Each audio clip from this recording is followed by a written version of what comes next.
সুপ্রিয় শিক্ষার্থীবৃন্দ, সবাইকে আন্তরিক প্রীতি এবং শুভেচ্ছা।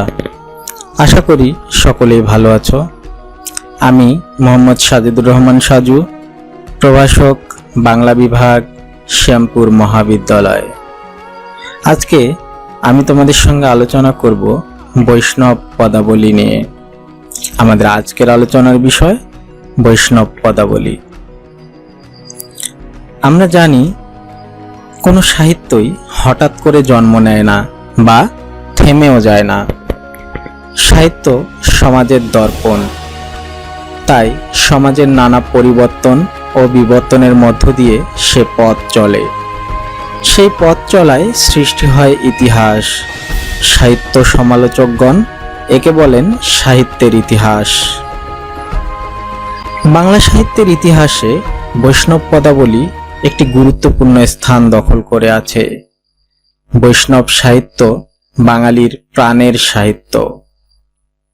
বৈষ্ণব সাহিত্যের জন্ম মধ্যযুগে। মধ্যযুগের পঞ্চদশ শতক থেকে অষ্টাদশ শতকের মধ্যে এর বিচরণ।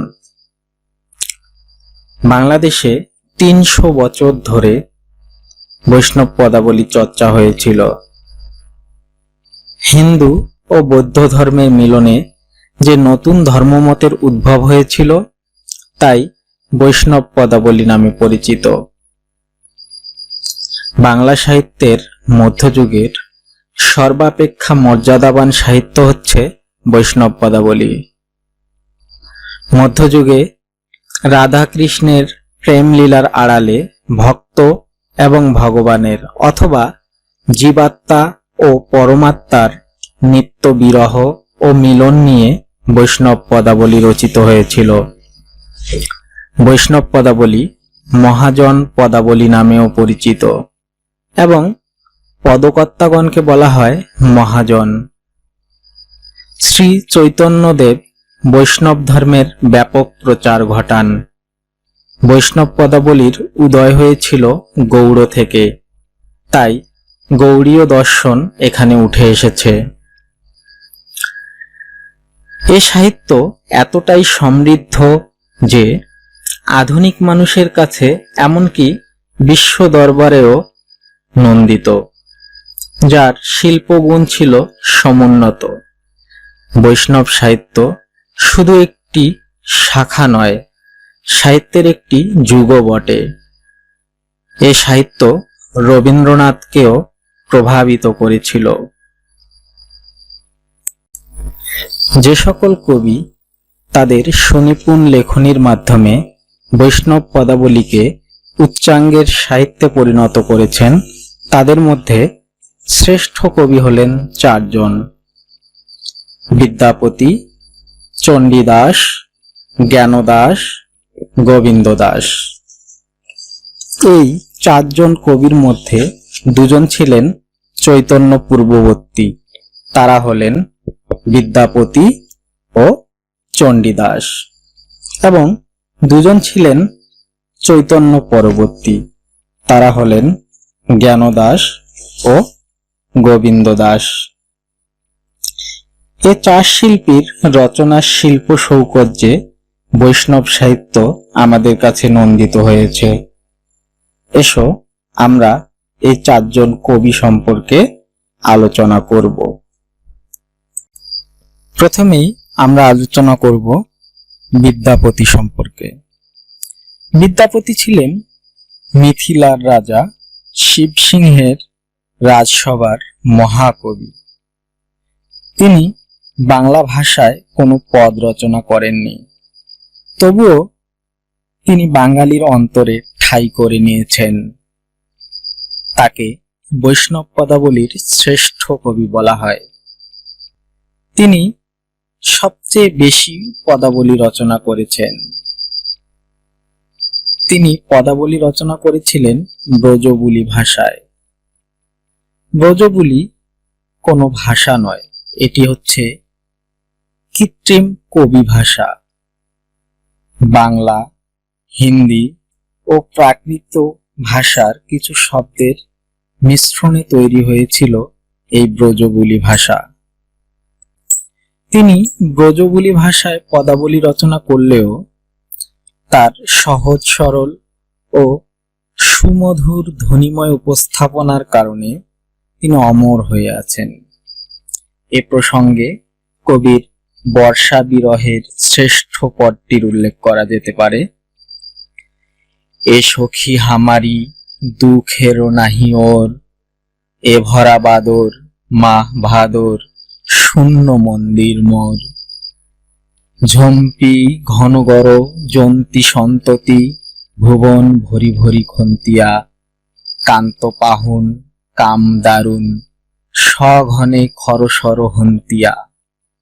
কুলিশ শত শত পাত মুদিত, ময়ূর নাচত মাতিয়া। মত্ত দাদরি ডাকে ডাহুকি, ফাটি যাও তো ছাতিয়া। তিমির দিগভরি ঘোর যামিনী, অথির বিজুরিক পাতিয়া। বিদ্যাপতি কহ কইছে গোঙাইবি, হরিবিনে দিন রতিয়া। এই যে ভাষা, চিত্ররূপ, অলঙ্কার ও ছন্দ পরবর্তীকালের অনেক পদকর্তা বিদ্যাপতিকে অনুসরণ করেছেন। বিদ্যাপতি চতুর্দশ শতাব্দীর শেষ ভাগে তার জন্ম এবং পঞ্চদশ শতাব্দী পর্যন্ত বেঁচে ছিলেন। তিনি রাধাকৃষ্ণের পদসহ অন্যান্য পদ রচনা করেছেন। রাধাকৃষ্ণ বিষয়ক তার পদসংখ্যা ছিল প্রায় ৫০০-এরও বেশি। তিনি ছিলেন রূপের কবি। বিদ্যাপতির অনেকগুলো উপাধি রয়েছে।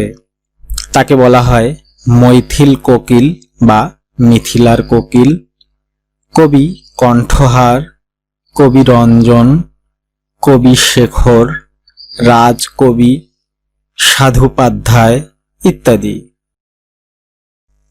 এবারে আমরা চণ্ডীদাস সম্পর্কে আলোচনা করব। বাংলা ভাষায় বৈষ্ণব পদাবলীর আদি কবি হলেন চণ্ডীদাস। তিনি ছিলেন চৈতন্য পূর্ববর্তী কবি। চণ্ডীদাস ছিলেন ভাবের কবি। তিনি ছিলেন বিরহের কবি, আত্মনিবেদনের কবি। তার বিখ্যাত একটি পদ হচ্ছে, সবার উপরে মানুষ সত্য, তাহার উপরে নাই। মানুষের মধ্যে যেই যে ভেদাভেদ, এই ভেদাভেদের ঊর্ধ্বে তিনি মানুষকে সবার উপরে স্থান দিয়েছেন। তার রাধাকৃষ্ণ বিষয়ক পদাবলী যুগ যুগ ধরে বাঙালির হৃদয়কে সীমাহীন রসমাধুর্যে পরিপূর্ণ করে তুলেছে। ধারণা করা হয় শ্রী চৈতন্যদেব তার কাব্যরস আস্বাদন করতেন। সে কারণেই পরবর্তীতে অনেকেই নিজেকে চণ্ডীদাস পরিচয় দিয়ে অনেক পদ রচনা করেছেন। ফলে বাংলা সাহিত্যে চণ্ডীদাস সমস্যা নামে এক জটিল সমস্যার সৃষ্টি হয়েছে। এর যথার্থ সমাধান নিয়ে পণ্ডিতদের মধ্যে অনেক মতানৈক্য রয়েছে, কিন্তু চণ্ডীদাসের বিস্ময়কর প্রতিভা সম্পর্কে কোনো মতবিরোধের অবকাশ নেই। রাধাকৃষ্ণ লীলা বিষয়ক চণ্ডীদাসের পদগুলো আজও বাঙালির হৃদয়কে পরিপূর্ণ করে তোলে। চণ্ডীদাসের ভাষা, ভঙ্গিমা, ছন্দ প্রকরণ সবই সাদাসিধে এবং সরল ছিল। এ প্রসঙ্গে একটি পদের উল্লেখ করা যেতে পারে, বধূ কি আর বলিব আমি, মরণে জীবনে জনমে জনমে প্রাণনাথ হইও তুমি। চণ্ডীদাসের ভাষা জাতির হৃদয়কে সিক্ত করেছিল। এছাড়াও আরো অনেক বিখ্যাত পদ রয়েছে তার। তিনি ছিলেন বিরহের কবি, তাই রাধার চরিত্রে মিলনের আনন্দের চেয়ে বিচ্ছেদের বেদনা তীব্রতর করে রূপ দিয়েছেন। যেমন, এমন পীড়িতি কভু নাহি দেখি শুনি, পরাণে পরাণ বান্ধা আপনা আপনি, দুহু করে দুহু কাঁদে বিচ্ছেদ ভাবিয়া, আধ তিল না দেখিলে যায় যে মরিয়া।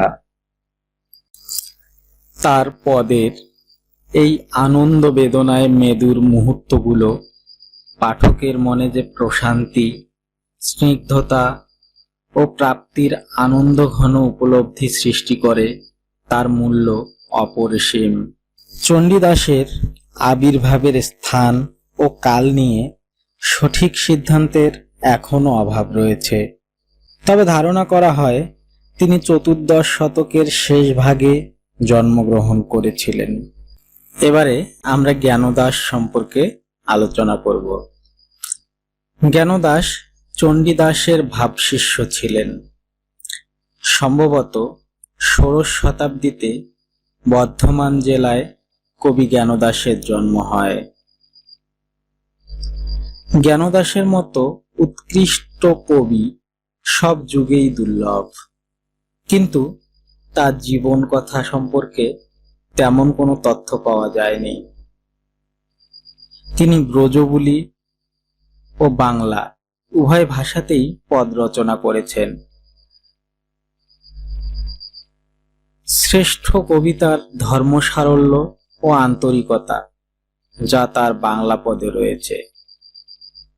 এজন্য চণ্ডীদাসের পদের সাথে কোনো কোনো পদ মিলে গেছে। রাধাকৃষ্ণের প্রেম লীলা বিষয়ক 400-এরও বেশি পদ তিনি রচনা করেছেন। তিনি ভাবকে অতি সুন্দর করে প্রকাশ করেছেন। বিরহের মর্মস্পর্শী আত্মি ফুটে উঠেছে জ্ঞানদাসের কবিতায়। রূপ লাগি আখি ঝুরে গুণে মন ভোর, প্রতি অঙ্গ লাগি কান্দে প্রতি অঙ্গ মোর, হিয়ার পরশ লাগি হিয়া মোর কান্দে, পরাণ পীড়িতি লাগি থির নাহি বান্দে। এই যে জ্ঞানদাসের ভাষা, সহজ সরল, অলংকার বর্জিত, কিন্তু আবেগে পরিপূর্ণ। সেই সঙ্গে তার পদে রয়েছে দার্শনিক তত্ত্ব এবং মননশীলতা। চণ্ডীদাসের যোগ্য উত্তরসূরি ছিলেন জ্ঞানদাস। এসো এবারে আমরা গোবিন্দ দাস সম্পর্কে ধারণা নেই। জ্ঞানদাস যেমন ছিলেন চণ্ডীদাসের ভাবশিষ্য, তেমনি গোবিন্দ দাস ছিলেন বিদ্যাপতির ভাবশিষ্য। বিদ্যাপতির মতো তিনিও অলংকার ও চিত্রকল্প ব্যবহার করেছেন। তার পদের একটি অংশ দেখি আমরা। নন্দ নন্দন চন্দ চন্দন গন্ধ নিন্দিত অঙ্গ, জলদ সুন্দর কম্বুকন্ধর নিন্দি সিন্দুর ভঙ্গ। গোবিন্দ দাস ছিলেন সংস্কৃত ভাষায় পণ্ডিত। বিদ্যাপতির মতো তিনিও ব্রজবুলি ভাষায় পদ রচনা করেছেন। তার কবিতাগুলো প্রাণের আবেগে সমুজ্জ্বল। বিশেষ করে অভিসারের পদ রচনায় তার জুড়ি নেই। যেমন, কণ্টক গাড়ি কমল সমপদতল, মঞ্জির চিরহি ঝাপি গাগরি বাড়ি ঢারি করুপি ছল, চলতহি অঙ্গুলি চাপি। গোবিন্দ দাস ষোড়শ শতাব্দীর একেবারে শেষের দিকের কবি ছিলেন। তার জন্মস্থান ধারণা করা হয় মুর্শিদাবাদ জেলার বধুরি গ্রাম। আমরা এতক্ষণ যে 4 জন কবি সম্পর্কে আলোচনা করলাম, তারা সবাই বৈষ্ণব পদাবলীর পদকর্তা। এদেরকে বৈষ্ণব পদাবলীর 4 মহাকবি বলেও অভিহিত করা হয়। এছাড়াও আরো অনেকেই বৈষ্ণব পদাবলী রচনা করেছেন।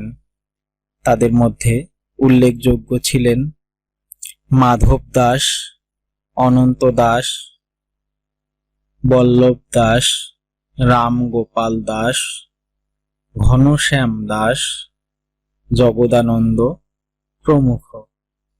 তবে এরা প্রধান কবিদের অন্তর্গত নয়।